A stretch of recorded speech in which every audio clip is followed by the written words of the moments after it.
사랑하는 극동방송의 청자 여러분, 한 주간 동안 평안하셨습니까? 저는 부천 상동 21세기 교회 박병화 목사입니다. 오늘 저는 야고보서 1장 19절 20절의 말씀을 가지고 속히 할 것, 더디 할 것이라는 제목으로 말씀을 드리고자 합니다. 게이츠 교수는 여러 가지 실험을 통해 다음과 같은 결론을 내렸습니다. 화, 슬픔, 불안, 공포, 증오, 미움 등과 같이 마음이 부정적인 감정에 쌓였을 때 인체에는 독사의 독을 능가하는 매우 강력한 독성 물질이 생산된다는 것입니다. 독사의 경우에는 자신의 독을 축적해 두는 독주머니가 있어 그 독을 안전하게 밖으로 내뿜을 수 있어 자신에게 해를 끼치지 않지만, 인간은 자신이 만든 독은 그대로 몸속에 축적하게 되어 그 독성 물질이 몸속 모든 곳을 돌아다니다가 약한 부위에 침착하게 되면 각종 변이를 일으켜 다양한 질병을 양성하게 된다는 것입니다. 그럼 우리가 속히 할 것은 오늘 본문에서 무엇을 말하고 있는 것인가요? 그것은 하나님의 말씀을 듣는 것입니다. 듣기를 속히 하라는 말은 하나님 말씀 듣는데 속히 하라는 말입니다. 하나님 말씀을 잘 들으라는 말입니다. 하나님의 말씀을 듣는 시간은 하나님께서 우리들에게 말씀해 주시는 시간입니다. 그런데 우리들이 하나님 말씀 듣는데 사탄이 가만히 있을 리만 뭐합니다. 하나님 말씀을 듣지 못하도록 설교 시간에 잠에 빠지게도 하고 멍하니 정신을 놓게 하고 주보나 뒤적거리며 핸드폰이나 들여다보며 검색하게 하고 카톡이나 읽어보며 이 생각 저 생각으로 하나님 말씀을 듣지 못하게 하는 것입니다. 우리 예수님은 이런 신자를 가리켜 돌짝밭 신자라고 하였습니다. 사탄이 말씀의 뿌리를 내리지 못하게 하는 것입니다. 그리고 우리 주님은 길가 신자도 있다고 하였습니다. 길가 신자는 하나님 말씀 듣기는 듣는데 마음의 문을 단단히 잠가버린 것입니다. 길가는 딱딱한 땅이기 때문에 씨가 길가에 그대로 있습니다. 그래서 날아가는 새가 그 씨를 쪼아먹는 겁니다. 여기서 씨는 하나님 말씀이요 새는 사탄을 상징합니다. 이 사람에게는 아무리 예배 참석해도 아무것도 없는 것입니다. 그리고 우리 주님은 가시떨기 신자가 있다고 하였습니다. 가시떨기 신자는 말씀을 듣기는 듣는데 저 말씀이 내가 먹고 사는 것하고 무슨 상관이 있느냐는 것입니다. 세상 근심 걱정에 붙들려 사는 사람입니다. 오늘 야고보가 하나님 말씀 듣는데 속히 하라고 한 것은 옥토밭 신자가 되라는 말입니다. 옥토밭 신자는 어떤 신자인가요? 누가복음 8장 15절 보면 좋은 땅에 있다는 것은 착하고 좋은 마음으로 말씀을 듣고 지키어 인내로 결실하는 자니라 라고 하였습니다. 그래서 30배, 60배, 100배의 결실을 맺는 자가 되는 것입니다. 그러므로 하나님 말씀 듣는데 속히 하라는 것입니다. 그럼 더디해야 할 것은 무엇인가요? 첫째는 말하는 것입니다. 19절 보면 말하기는 더디하며라고 했습니다. 말하기를 더디하라는 말은 무슨 말인가요? 살리는 말을 하라는 것입니다. 말은 살리는 말이 있고 죽이는 말이 있습니다. 살리는 말은 무슨 말인가요? 바로 복음입니다. 예수를 전하는 것입니다. 지난 수요일날 총회 일로 지하철 타고 가는데 의자에 앉아있는 나이 지긋한 여자분이 옆에 있는 분에게 예수를 믿느냐고 하는 것입니다. 그리고 나하고 대화를 주고받게 되었는데 올해 37년생이니까 88세입니다. 교회 구역 예배를 간다는 겁니다. 집에서 구역까지는 택시로 혹은 버스로 가고 구역에서 서초역까지 지하철로 간다는 것입니다. 교회 가서 구역 예배를 드리고 점심을 먹고 온다는 것입니다. 그러면서 택시를 타고 갈 때 기사에게 주며 전도하는 것이라고 가방에서 초콜릿을 꺼내 나에게 주었습니다. 그 권사님을 보면서 세 가지가 부러웠습니다. 그 연세치고 육체의 건강이 부러웠고, 저 연세 열정거장역을 지하철 타고 교회 다니시는 신앙의 건강이 부러웠고, 저 연세에 기회되는 대로 복음을 전하는 영성의 건강이 부러웠습니다. 88세란 살 날도 길지 않을 텐데 인생의 구회말을 하나님 앞에 멋있게 보내시는 것입니다. 성경은 말합니다. 디모데후서 4장 2절에 너는 말씀을 전파라 때를 얻든지 못 얻든지 항상 힘쓰라고 하였습니다. 그래서 우린 다른 사람의 영혼을 살리는 말을 하라는 것입니다. 그리고 말을 더디하라는 것은 유익한 말을 하라는 것입니다. 쓸데없는 무익한 말을 하지 말라는 말입니다. 불평 원망하여 자신을 죽이는 말을 하지 말라는 말입니다. 다른 사람을 시험 들게 하여 그를 죽이지 말라는 말입니다. 제논이란 유명한 철학자는 이렇게 말했습니다. 하나님께서는 인간에게 두 개의 귀를 주셨다. 그러나 입은 한 개밖에 주시지 아니하셨다. 그 이유는 듣는 것을 말하는 것에 갑절로 하라는 것이다 라고 한 겁니다. 사람은 듣기보단 말하기를 즐겨합니다. 듣는 훈련이 안 된 사람에게 인격의 성장이나 신앙의 성장을 기대하기는 어려운 법입니다. 잘 듣기 위해서는 듣는 훈련이 필요한 것입니다. 말하기를 더디하는 사람이 되려면 상대방의 말을 끝까지 경청하는 성숙한 사람이 되어야 합니다. 상대방이 하는 말을 가로채는 사람이 되어서는 안 됩니다. 내 말이 아무리 옳아도 결론이요 정답인 양 주입시키거나 주장해서는 안 되는 것입니다. 대화는 서로 주고받아 가장 좋은 지혜를 찾아 함께 떠나는 여정임을 알아야 합니다. 말은 바로 그 사람의 인격입니다. 말은 그 사람의 신앙의 성숙인 것입니다. 그리고 우리가 더디할 것은 성내는 것입니다. 19절 보면 성내기도 더디하라라고 하였습니다. 혈긴 내가 부르지 않으면 되는 겁니다. 아무리 상대방의 언행이 나를 참을 수 없이 분노케 해도 내가 잠잠하면 되는 것입니다. 그 순간만 지나가면 혈기는 반으로 내려갑니다. 한 번 더 생각하면 4분의 1로 줄어듭니다. 한 번 더 생각하면 그냥 지나가는 법입니다. 우리가 성내지 않아야 할 이유가 무엇인가? 야고보서 1장 20절을 보면 사람이 성내는 것이 하나님의 의를 이루지 못함이라고 했습니다. 성내는 것은 죄입니다. 성령을 거스리며 성령을 근심되게 하는 것입니다. 성내는 것은 우리 자신의 인격이나 대인관계에 있어서 너무나 큰 손해가 되기 때문입니다. 이탈리아 밀라노에서 있었던 일입니다. 어느 날 매우 신비스러운 미술을 띤 아름다운 여인이 도시에서 꽤 이름난 화가를 어렵게 만나서 부탁을 했습니다. 그림값은 얼마든지 드릴 테니 제 초상화를 그려주시겠습니까? 여인을 힐끗 쳐다본 화가는 사람 바쁜데 왜 자꾸 말을 거느냐며 화를 버럭버럭 내며 나는 너무 바빠 그림을 그릴 수 없습니다. 저기 길 건너에 가면 일거리가 없는 별 볼 일 없는 화가가 있어 그 사람에게 가보시오 라고 한 겁니다. 일거리가 없는 그 화가는 레오나르도 다빈치였고 그 여인은 모나리자였던 겁니다. 레오나르도 다빈치는 이태리 르네상스 시대의 최고의 천재 화가로 모나리자, 예수님의 최후만찬, 동방박사의 경배, 세례 요한 이런 그림을 그렸다는 겁니다. 모나리자는 세계에서 가장 비싼 그림입니다. 2022년도에 1조 1149억 원이었습니다. 하나님은 온유한 사람을 들어 쓰시는 것입니다. 내가 아무것도 아님을 깨달을 때 은혜를 주시고 내 힘으로 할 수 없는 한계를 인정하고 주님 앞에 손을 들 때 하나님께서 역사하시는 것입니다. 성내는 것을 더디하라는 말은 성내지 말란 말입니다. 우리 주로 성을 낼 땐 대화할 때입니다. 말 때문에 분노하고 쉽게 혈기를 부리고 언성을 높이고 싸우게 되는 첫 번째 대상은 부부입니다. 그리고 그 다음은 자녀들입니다. 가장 사랑해야 할 가정에서, 가장 행복해야 할 가정에서 갈등과 분노, 절망과 미움, 포기의 전쟁은 시작하는 것입니다. 그리고 우리들이 복음을 전해야 할 세상에서 아는 사람이든 모르는 사람이든 화를 내고 부딪히는 것입니다. 그리고 천국 공동체인 교회에서 성도라고 화를 내고 미워하고 갈등하며 보이지 않은 마음의 전쟁을 하는 것입니다. 이렇게 하지 말라는 것입니다. 성내는 것은 행복과 불행의 경계선입니다. 성내는 것은 평안과 고통의 경계선입니다. 화내는 것은 화목과 불화의 경계선입니다. 성내는 것은 세움과 파괴의 경계선입니다. 성내는 것은 천국과 지옥의 경계선인 것입니다. 그럼 우리들이 성내지 않는 길은 없는가요? 첫째로 우리는 성내지 않겠다고 선언하고 하루를 시작할 것입니다. 나는 무슨 일을 만나든지 어떤 사람을 만나니 성내지 않겠다고 선언하는 것입니다. 좀 더 세분화한다면 나는 출근하기 이전까지 가정에서 그리고 밖에 나가서 오전에 그리고 오후에 그리고 가정으로 돌아와서 자기 전까지 화를 내지 않겠다고 하루 4번을 결단하는 것입니다. 두 번째, 성내지 않는 적극적인 방법으로는 범사에 감사하는 것입니다. 세 번째는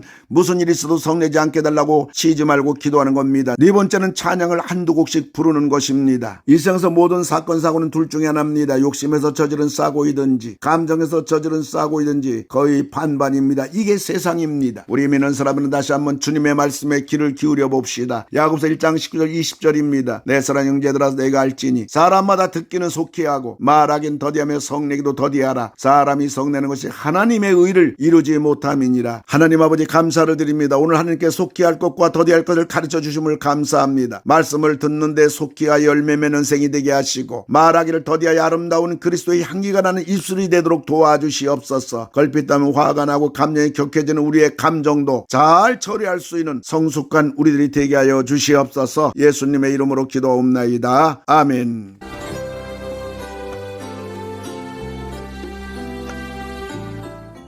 내가 매일 기쁘게 지금까지 부천 상동 21세기 교회 박병화 목사님께서 말씀 전하셨습니다.